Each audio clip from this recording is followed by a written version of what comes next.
মূল যে দলটা বামফ্রন্টের সেটা হচ্ছে communist party of India, Marxist.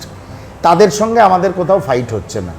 কিছু ছুটকো ছাটকা প্রার্থী বামফ্রন্টের ধর্ম পালন করে না এমন একটি দল আছে, ওদের মধ্যে ফরওয়ার্ড ব্লক। ফরওয়ার্ড ব্লকের সঙ্গে এই যেমন পুরুলিয়া কেন্দ্রে বা অন্যান্য কেন্দ্রে, দু একটা কেন্দ্রে ফরওয়ার্ড ব্লকের সঙ্গে আমাদের লড়াই হচ্ছে।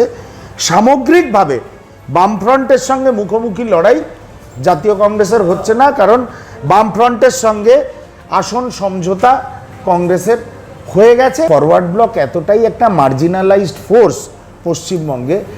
আমি একটা কথাই আপনাকে বলবো, ফরওয়ার্ড ব্লকের সিদ্ধান্ত বামফ্রন্টের সিদ্ধান্ত নয়। সেই জন্য ফরওয়ার্ড ব্লক যেখানেই খুশি সেখানে প্রার্থী দিয়েছেন। আমরা ফরওয়ার্ড ব্লকের কোনো দায় নিতে পারবো না এবং সেই প্রার্থীর দায়িত্ব নিয়ে বলছি জামানত বাজেয়াপ্ত হবে।